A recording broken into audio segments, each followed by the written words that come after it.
Some of the people that were going to the FEMA fusion centers were not to be heard or seen from again. Rescue response for Hurricane Harvey, because somebody encouraged me today to tell my story, and this is a very small piece of the story from what I witnessed on the ground. And I know that a lot of people know that I was there, involved in some of the search and rescue and some other things that were going on. And make sure I'm not covering up my microphone. And I need to tell this story because some of these things are still going on, and they're probably going on in Florida now. And it's very important because this covers what people have considered to be conspiracy theory. It is what people have not been told in the media, and it's the kind of thing that the government and the media covers up so that people don't have an understanding of what's going on. Landed back in Texas on Sunday night and immediately got to work because the hurricane stopped on the coast and then just continued to spin, and was continuing to spin northward along the entire coast when I arrived back in Texas.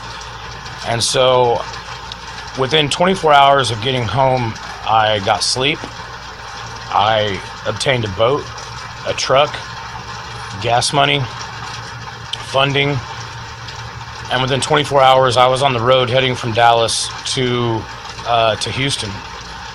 And when I arrived in Houston, I was contacted by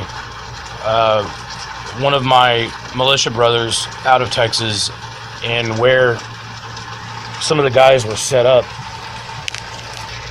I got to Houston about midnight that first night, and when I rolled through, the militia had taken over a liquor warehouse that was in basically like a strip mall. And the back of the strip mall had a fence on the back side of it, which gave them operational security because they had boundaries and borders. They took over the whole alleyway and had guys on the roof and were able to secure their position and where they were at. And I quickly found a place that we were able to bed down, have a safe place. And the first thing that I noticed there, that it was like the purge. All I could hear that night was car alarms going off and glass breaking and gunshots. Luckily, I was able to bed down and get things ready and unpack my guns and ammunition, and I got zero sleep that first night.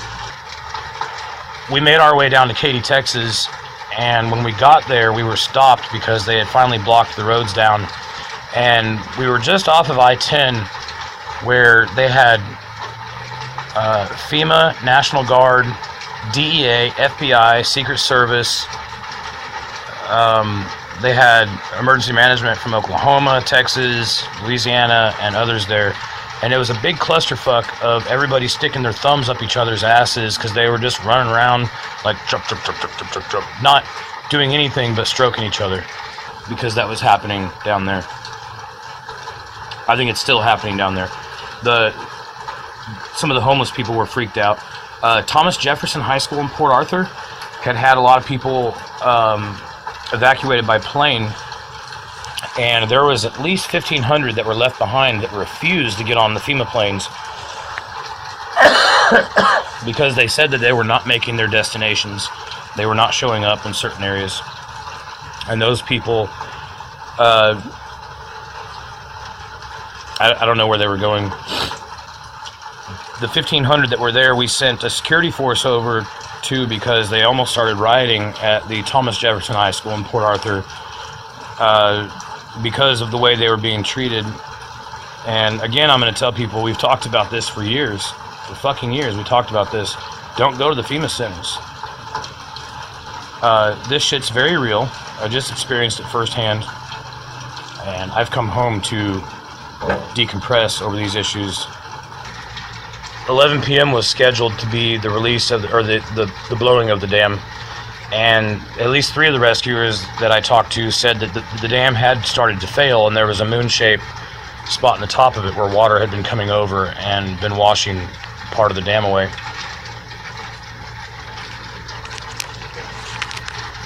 So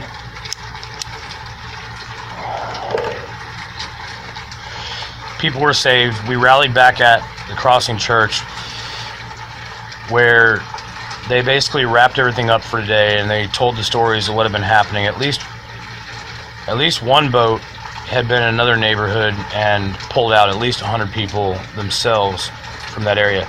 And let me tell you something.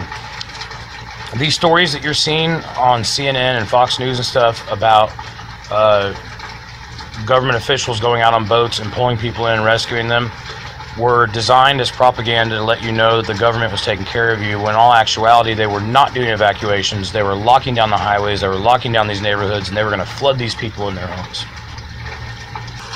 But if you hear part of the background story of what was actually going on down there, then it brings credence to those who put out some of these theories because they have read the FEMA papers, or they have read the government documents into these things. Now, and what has brought this up today for me to finally discuss this openly is the fact that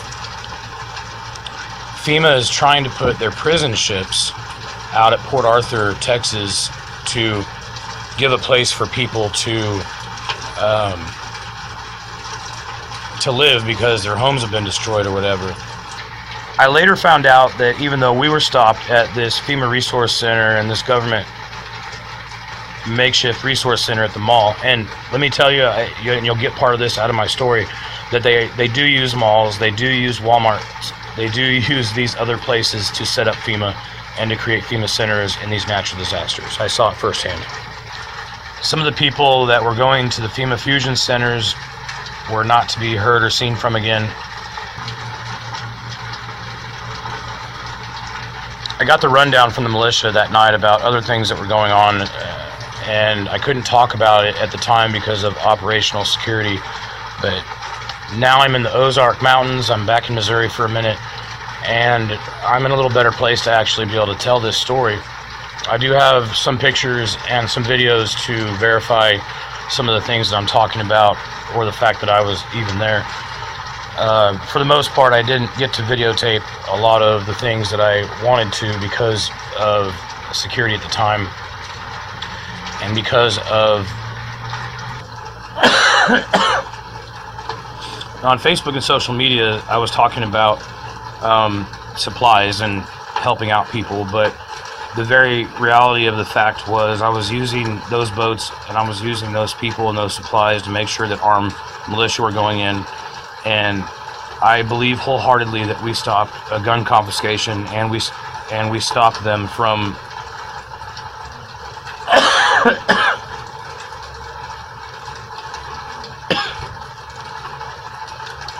murdering a lot of people.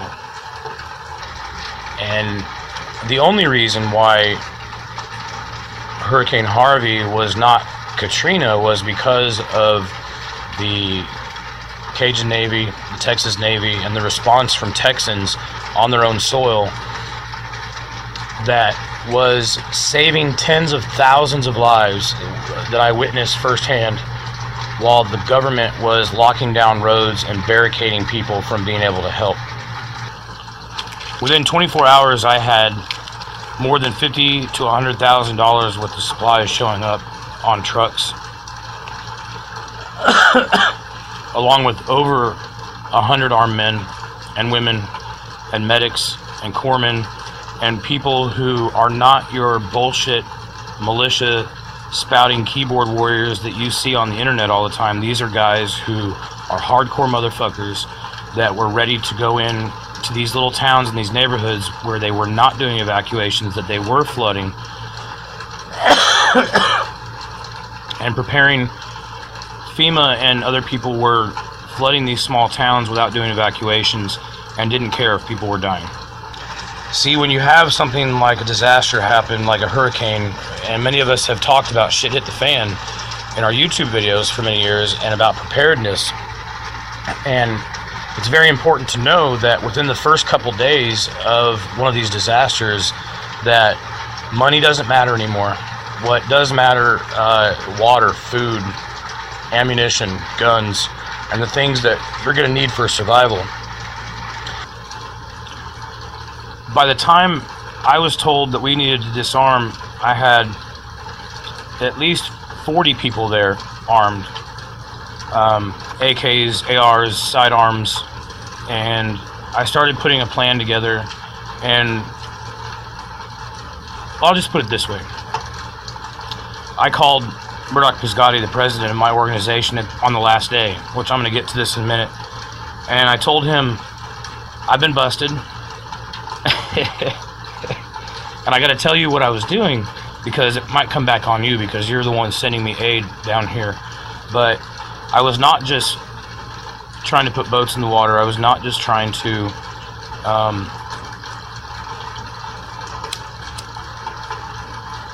bring supplies and aid in from other parts of Texas and across the country.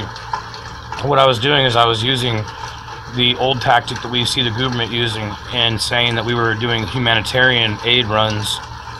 But on those humanitarian aid runs of ships full of food and medical supplies, I was putting at least 4 to 5 armed men or women, team members, in boats to get them over into the Golden and Vidor areas and the Port Arthur areas, so that we had armed militia in those areas to protect Texans and also help pull them out. The private contractors came in, tried to disarm us, tried to take over our supplies, and I wasn't having any of it. The guy that was working with me hand in hand started carrying around an ice pick, because the contractor had threatened his life, and he was ready to stab this guy in his neck because he straight up threatened our lives. I had my .357 on my hip the whole time that I was there, and this contractor was talking to us about open carrying and scaring people, but the real reality is they were trying to control the situation and take over, for whatever reason, supplies, and get those armed men out of there. And he tried to take my .357 off my hip, in which case my retention skills that I've done, whether the open carry movement or my training in other areas I'm not going to talk about, I put my elbow directly on my gun as soon as he tried to grab it, smacked his arm away, and had to inform him I was going to shoot him in his head if he tried to touch my gun again, because they were trying to take over and threaten our operation of protecting Texans, so that they could get away with whatever they were getting away with. Hiding bodies, covering up things that were going on. Some of the neighborhoods that those guys were going into were the richest neighborhoods, and were involved in, I believe, government looting or private contractor looting. So we slept in the back corner of the pastor's office that night, and the next morning we had already had everything set up, and we got up and we sent everybody out in 8 to 10 different directions where they couldn't be followed, and they went to their respective places, to these small towns in these areas, and we got the supplies there. We got the armed militia into these areas to protect Texans, and they continued that as I left town and went back to Dallas. My mission at that point in time, after 5 days, was basically over, and I left and got out of the area. The first night that I was there, we had at least one team that was not part of the militia. They were there, I think, as adjutants, and I personally heard them talking about hunting people. And there were people down there that were hunting people. They were not hunting deer, they were not hunting boar, they were not hunting pigs, they were hunting people. I think some of them believed that they were hunting looters, but as I said earlier, after a day or two of being in shit at the fan in a situation where there's no water, no food, your most moralistic person might go into your neighbor's house and try and find food and water for survival. So at this point in time, you have people who aren't necessarily looters, but people who were just trying to survive. And if they looked like looters, they were being shot. They were hunting people. By that night, I had 100 to 150 very tacked out armed teams ready to protect Texans.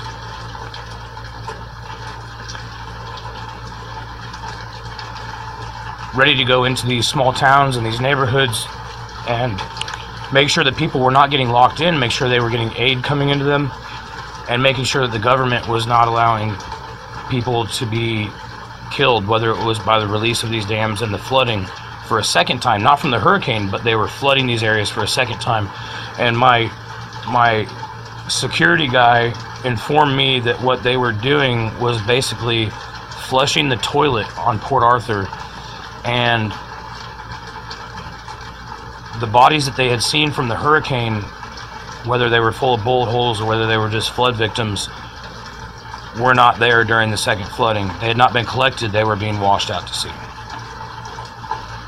Those bodies are not being recorded in the body counts that are happening down there. And now that FEMA and National Guard took over and suspended all rescue operations, people are, they're bringing in prison ships. And I'm going to tell you right now, do not get on their fucking prison ships, because you might not come back. They're allowing the sharks and the fish to eat the bodies that go out to sea, just like they did in Hurricane Katrina. And with millions of people being displaced from their homes and their neighborhoods, you might go missing forever, and they think that you just bugged out and went somewhere else in the country and can't find you. But a lot of these people are going out to sea and never coming back. I was told by the militia guys that they had worked with federal agents at the ATF to secure many of the gun stores in the area, because they were very worried about how many gun stores Houston has, and they wanted to make sure that the gangs weren't breaking in and taking these guns out and being able to use them. And we met up with the Cajun and Texas Navy guys. When I got to the Woodlands, I think it was called the Crossing Church in the Woodlands is where they were set up. I could tell they had a very well put together rescue mission going on with lots of computers and maps and other things, and they were dispatching people to many different locations in different areas. The guys that were running this were obviously pros at what they were doing, and obviously had connections with many other people, because as soon as they gave us a chance to get our boats out there and start going on rescue missions, we heard that there was some really bad looting going on. One of the stories that we heard of was like Grand Theft Auto. Somebody was on a jet ski with pistols in both hands, like firing their guns into people's homes in the Katy area. And DPS showed up. That's Department of Public Safety. For those of you who don't understand, that is basically the Highway Patrol of Texas. And they were putting a DPS agent on every boat and every car going out to do these rescues. The DPS agent that rode with me for several hours was a member of CID, which is Criminal Investigation Detectives or Criminal Investigation Units. And they wanted to make sure that we had our guns with us. So I had a Highway Patrol chick in my car as we were dispatched to go out, and was told to grab my AK-47 and have my pistol on my hip because of what they were involved in. Now, at the time, I didn't realize why DPS was being put on every boat and every truck. We later found out that the reason DPS was with us and wanted to make sure we were armed was because at least one of those gun stores had been taken over, and there was some pretty hardcore gang members that were using the arms that they had gotten to go and loot and rob people. They were stealing boats from people in the Cajun Texas Navy. They were dressing up like rescuers, and when people would answer their door to get rescued, they were robbing them and going in their homes. There were people that were being shot and murdered. and they put the DPS agents and detectives on our boats and on our cars because they were hunting gang members. Like I said, the immediate hours and few days after a disaster, it's lawlessness, it's shit at the fan, and there is no law and order, and things get crazy. And that's another reason why you want to be prepared and have arms in your home and everywhere else. Told these federal agents to get out of their way because they were going in to save Texans. Everybody went home for the night and got some rest, and were scheduled to come back at sunrise to go again. And by the time we got back the next morning, they started dispatching people to the Beaumont-Port Arthur area. That is when a member of the State Department came in, and basically he laid it out like this: we don't want to have a war zone, we need to get people in there to do rescues. They're not allowing anybody to get into this area, so you're going to follow me. It's normally an hour drive. It's going to take us 4 hours to get there because the roads are so flooded that we have to go on all these different county roads and back ways to get there. So we followed this member of the State Department under, he led at least 30 trucks and boats to the Beaumont area. When we get to Beaumont, we get past all of the roadblocks, we get past everything, and we show up at a church. And then he filled us in on what was going on, and they called it Templar 1. That was the mission we were on, was Templar 1. So we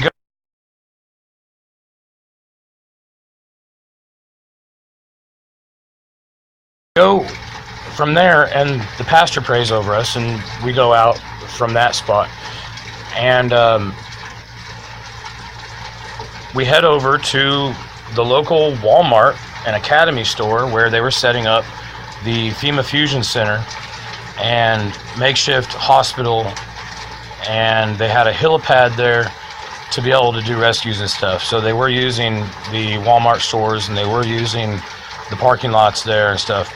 There were already lines lining up at the Walmart stores that were at least 2 miles long, and people were being rationed 1 case of water, 1 loaf of bread.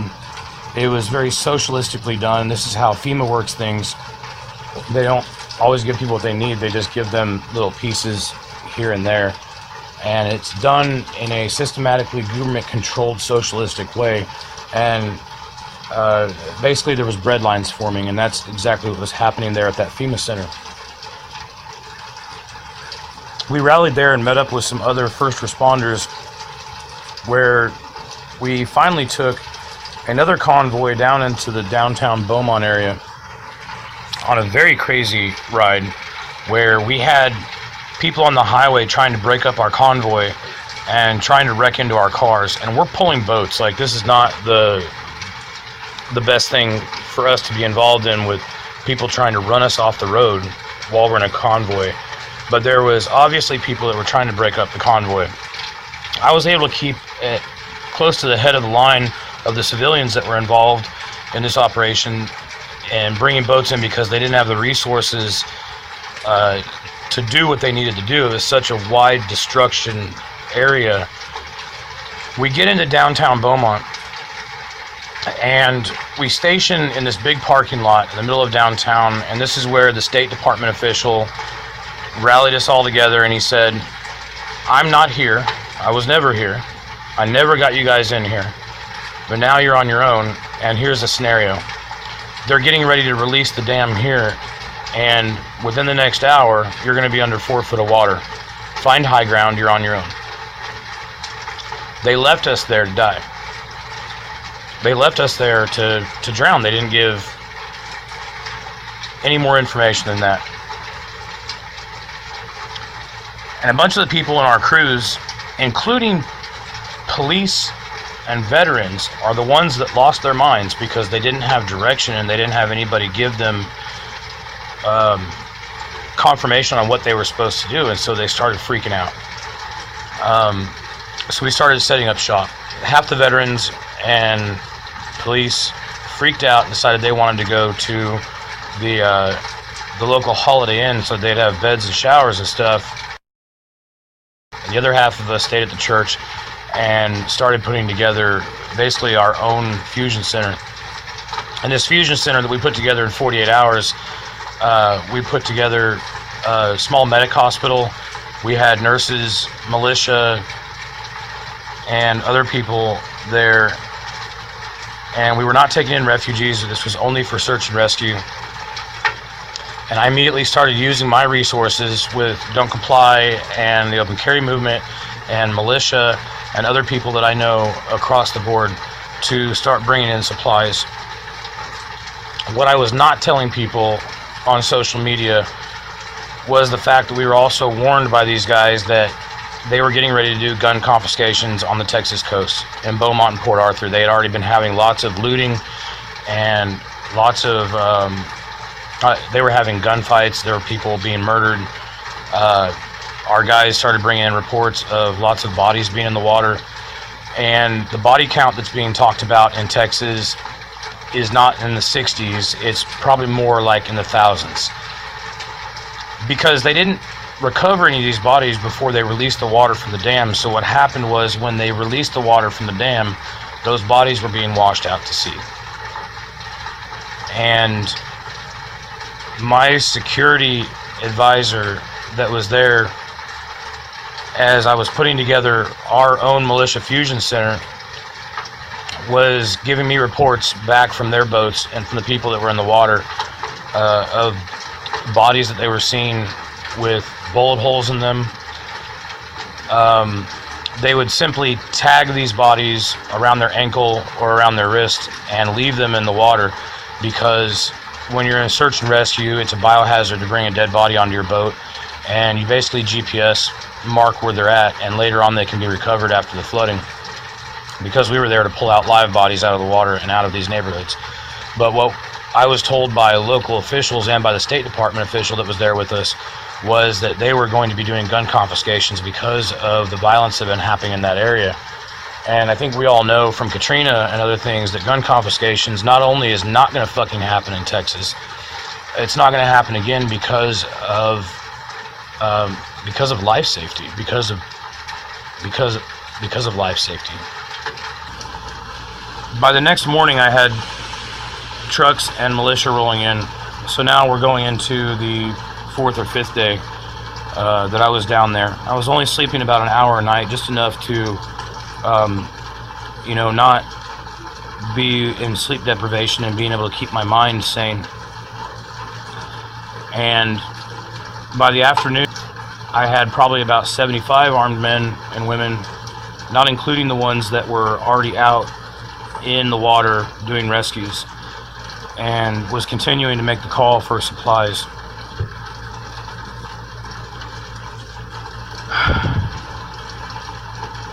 So we had about $50,000 to $100,000 worth of supplies show up in the form of medical supplies, food, water, and all these different things. 100 to 150 very tacked out, very capable armed militiamen. And like I said, these are not the people that you see bullshitting on the internet.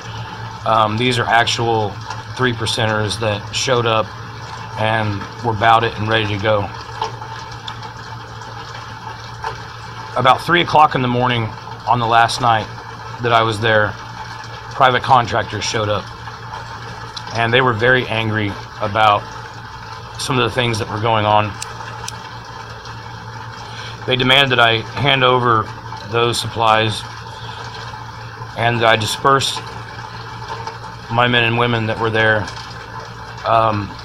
for the safety of Texans. And I refused. And I told him very strictly to his face that you're not going to tell me to disarm.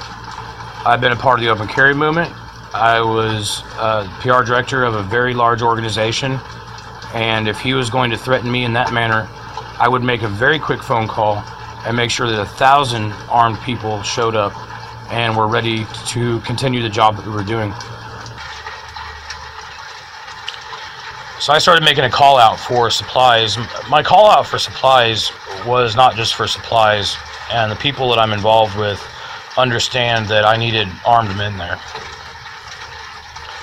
We were approached by local officials who the police and others who told us that we were not allowed to have guns, we were not allowed to be armed while we were there, and that they were going to come and take our guns and not allow us to be a part of that. So those of you who don't understand right now, there is a civil war happening in this country, and I saw it firsthand on the Texas coast. There are federal officials who were there who were wanting to lock down roads and wanting to wash these bodies out to sea, and there were government officials there that were supporting us in the life safety of saving Texans' lives, pulling them out of their neighborhoods and making sure that they were getting supplies and safety and medical attention. And there were those who were trying to control the situation and lock it down. That first night that I was there, I was doing everything I could to use this facility that we had, and I had realized that the dam that they were releasing was one river over from us, and had the flooding come over to our area, it was going to hit this other river and was still going to wash out to Port Arthur. So I knew we were on dry ground. I knew we were in a safe location. We started setting up shop there. Half of our guys left, ended up chasing their tails for the night, because you can't always put your boats into the raging flood waters. It'll wash your boat out, and it's not safe unless you have the right size motor. But the right size motor for those situations in 4 foot of water with cars and debris and everything else is not the ideal situation. You'll wreck your boat, you'll capsize, and you'll be stuck in the flood waters and become somebody who needs to be rescued also. Taking over supply routes and supply chains of Texans who were sending aid and sending people, and they were confiscating it. And like I said in the beginning of the video, it was, I think half of it was because there were people there to do bad deeds, and I think that there were people there who, instead of being caught up in that, would rather lock the roads down and not let you get cameras in and not let you get the stories out, so that it doesn't look bad on their record when it comes down. They were allowing bodies to be washed out to sea because it's better to let that happen and then be missing persons instead of another body count on their local county or their area. After about 72 hours of not having water or food, somebody who is highly moralistic, like a pastor or somebody, would very quickly resort to robbery or theft or hurting somebody else to make sure that they had a way to live. You go back to your carnal nature of survival. I've been through a lot of things, even with the open carry movement, that I have risked my life over the years, but I'm already a dead man. And I know I'm going to die one day, and my soul's redeemed, so it doesn't matter to me. What matters to me is doing the right thing and letting people know what's actually going on.